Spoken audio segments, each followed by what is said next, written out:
everyone. Welcome back to our series, Teaching with Tech. For those of you just joining us, I'm Becky, and this is my co-host, Shady.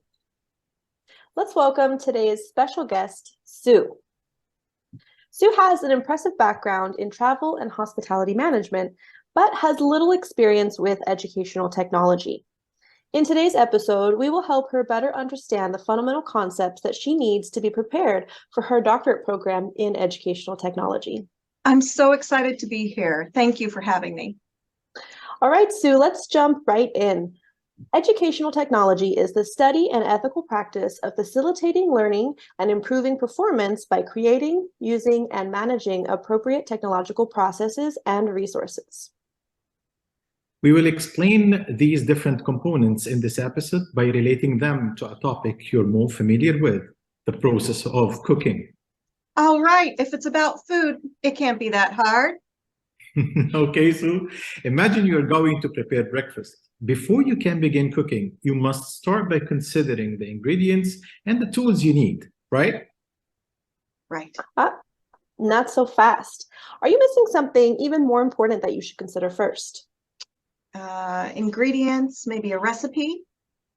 You are on the right track, Sue. Those things are very important. But before we can think about any ingredients or recipes, we have to consider our environment. Who are we cooking for? Is it just for us, for our family? Why are we cooking? Where will we cook? Yes, that's a good point. Well, similarly, we must consider the environment and objectives when using educational technology. We must consider who are our learners, what is the purpose of the technology in our course, and how the incorporation of such processes and tools will be of benefit to everyone involved. Technology should not be used just for technology's sake. So Sue, what's your environment for breakfast? All right, what about breakfast at my house on Sunday for 3 friends?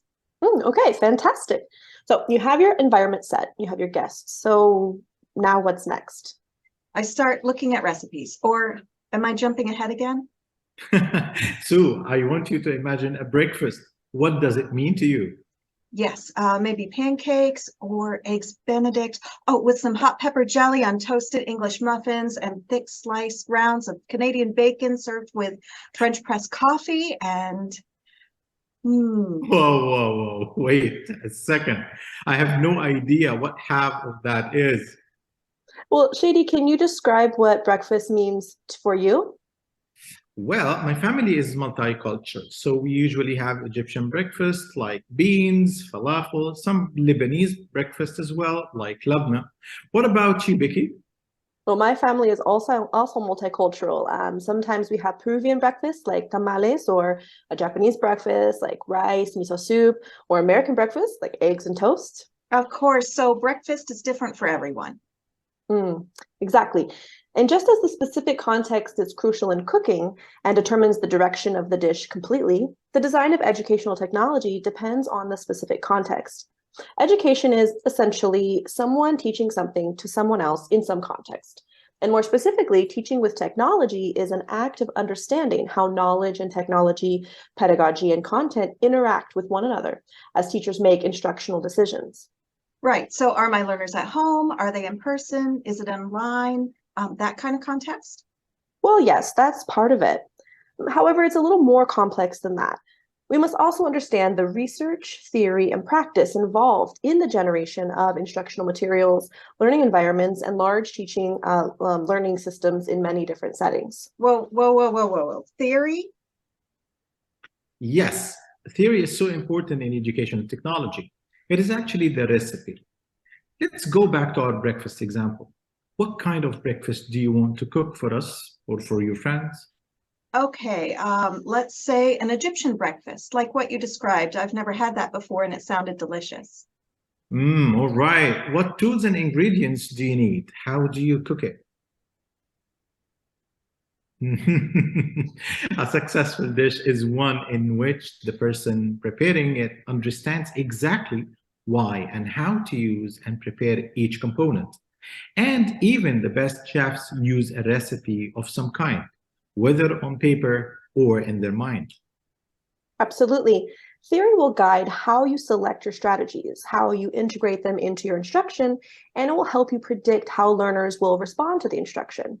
If you choose the right theories to guide your design, they will help learners reach their desired outcomes. Yes, I can see that, but what are the important theories and how are they used in educational technology?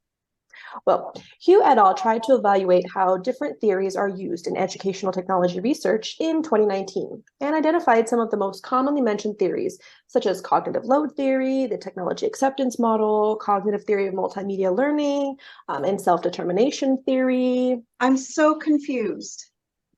Good. An important responsibility for educators is to get students to think. And part of learning is being confused and uncertain, so that you have questions that can be explored further.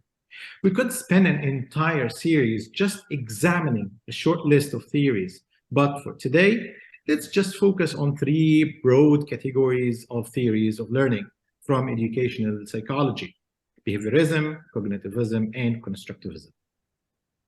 So behaviorism was the predominant learning theory when audiovisual instruction became popular and focuses on the output of the student. It sees learners as reactive to the learning environment and stimuli created by the instruction.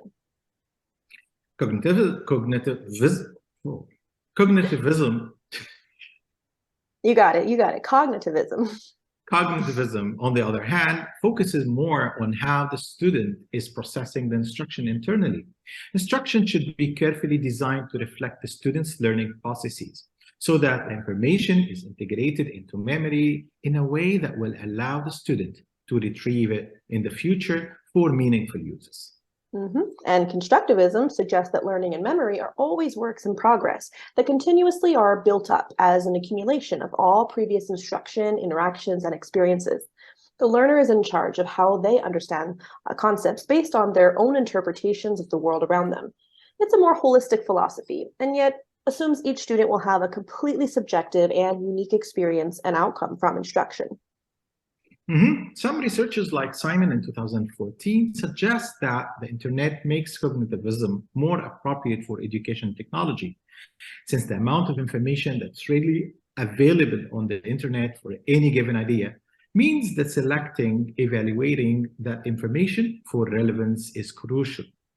All three categories, behaviorism, cognitivism, and constructivism, should be used, however, depending on the desired outcomes and the student's current level of knowledge.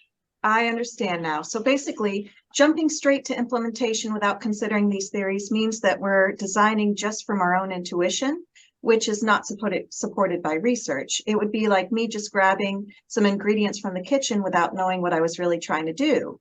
I may end up with something edible, but maybe not. I should have found a recipe based on the specific breakfast I wanted to make for the specific content. Yes, that's exactly it. All right, Sue, so you decided to make an Egyptian breakfast. Now I'm going to throw you a little curveball. What if one of your friends is vegan? How does that change your dish? Well, I need to consider a vegan dish. Okay, now let's take another look at the definition of education technology, and you tell us how this might relate. All right, education technology system. Oh, I know, ethics. Yes, exactly. So can you think of some other ethical concerns with cooking? Well, cultural appropriation, unsafe food handling, non-sustainable food practices, inhumane treatment of animals. I'm guessing there are also many ethical concerns in educational technology, right? Correct. In education technology, ethics covers many different points, such as protecting copyright of the content creators, protecting students' data and privacy, considering accessibility and inclusion, and ensuring that our learners are protected in every way. Exactly. And as educational technology professionals, we must also always really keep in mind access to learning and working towards bringing quality education to all learners, regardless of distance or economic disadvantage. The Association for Educational Communications and Technology divides their code of ethics into a commitment to the individual, to society, and to the profession. Now I understand. So we need to always consider the students' diverse ethnicities, cultures, religious beliefs, and socioeconomic backgrounds when designing to ensure an accessible and inclusive learning environment. We also need to ensure that we're protecting their privacy and safety and protecting the rights of the creators of any materials that we use. Wow, ethics certainly is a vital part of educational technology. Absolutely, but it wasn't always included in the definition. In fact, let's take a look at the very first definition of educational technology. All right, audiovisual communications is that branch of educational theory and practice primarily concerned with the design and use of messages which control the learning process. Wow, it seems like this is more focused on just implementation of technology. There's no mention of ethics at all. You're absolutely right. Educational technology was first considered to be programmed instruction. Materials were evaluated by how users were able to perform the terminal objective after instruction, which were expressed as the conditions for which people were being trained or educated, and assessed according to how well users functioned under these conditions. Furthermore, improving performance in the current definition moves away from knowledge, but usable capabilities. I always thought learning just means gaining knowledge. Is that not right? Not exactly. One definition of learning is an enduring change in behavior, or in the capacity to behave in a given fashion, which results from practice or other forms of experience. Oh, so it's really more about behavior. Yes, but generally, these also needs to be long-lasting or permanent change in comprehension, understanding, and skills of the type that will support long-term retention and transfer. It's also important to consider the difference between learning and performance. Performance is more observable and short-term, not necessarily indicative of learning. It could just be a temporary behavior change after instruction. So it's like I could follow the instructions on a YouTube video and make a dish perfectly, but if I didn't actually learn the process and understand how and why I'm doing what I'm doing, I probably won't remember how to do it again. Right. And also, if you went on YouTube, Sue, how would you know what recipes are actually authentic or not? And how can you ensure that the information you find is accurate? So in your case, do you need to be in a formal cooking class and have a teacher give a detailed demonstration and explain all of the steps to you? No, I think I could probably get by with a few online tutorials since I already know how to cook. Maybe a blog post. I'm pretty capable of learning on my own in most situations, but I definitely need someone to help me understand what is correct and authentic. That is an excellent point. There are different ways that students learn. Self-learning has its merits, so long as the learners have a strong awareness of what they know and what they don't know. But on the opposite end, there's the traditional view of a teacher as the sage on a stage, imparting knowledge and wisdom to passive students without considering how capable and accountable the students may be for their own learning. Yeah, I've definitely been in those classes before. Well, in educational technology, the goal is for the educator to be a facilitator as much as possible. Facilitating includes the design of the environment, the organizing of resources, and the providing of tools. Having a good understanding of research and theory is vital to designing the optimal learning environment for students where they are able to continue pursuing their own education under their own initiatives and become lifelong learners. The role of facilitator should be a supportive role and serve to guide learners as they explore and build their skills within the set permanent. And with technology, it is possible to do this even if you're not in the same country, like now. Exactly. In fact, the point of educational technology as a separate field is to provide better facilitation and access to more people that promotes more effective learning by creating experiences and providing environments in which learners are motivated to learn, advance more rapidly, retain more, and able to apply their knowledge better and experience greater satisfaction. So how do we create these experiences? We must follow an instruction design process by first identifying a problem and then trying to create objectives for lessons that met the needs of the learners. Back to our cooking example. You have your environment and context set. Now it is time to gather your tools and ingredients, then to understand the techniques you need to begin making your dish. In education technology, these are essentially the education and media, technological resources, and the processes you need to begin creating. And don't forget to keep in mind appropriateness as well. Just like you would need to consider vegan options for your vegan friend, how and what you create needs to be appropriate for your context. For example, I wouldn't use social media resources with young children, And I wouldn't create a lesson around an app only available on iOS if my learners don't have Apple devices, right? Exactly. Appropriateness can be based on a particular age group or a particular socioeconomic or cultural setting. Mm-hmm. And then once you've cooked your dish, Sue, you also need to think about presentation.